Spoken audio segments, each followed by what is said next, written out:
จะเข้าใจรักยืนเฉยๆเขาก็รั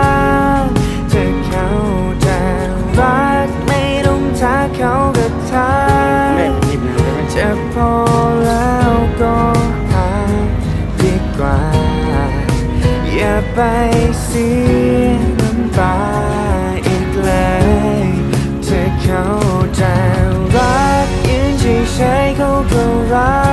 กจะเข้าใจรักไม่ต้องทักเขาก็ทัก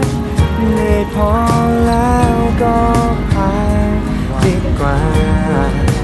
อย่าไปวิ่งตามคนที่เขาไม่เคยรัก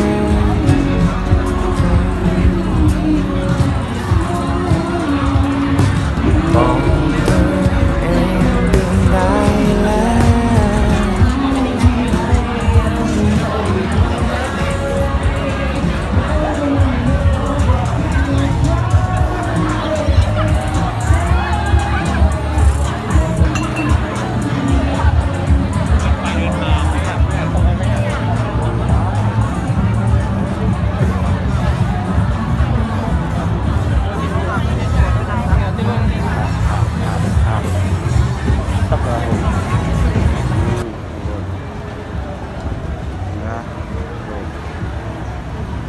langsung sekolah.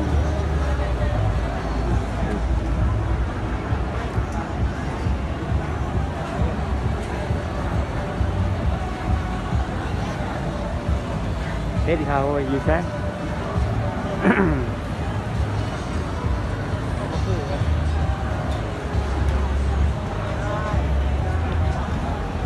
Còn nó lại.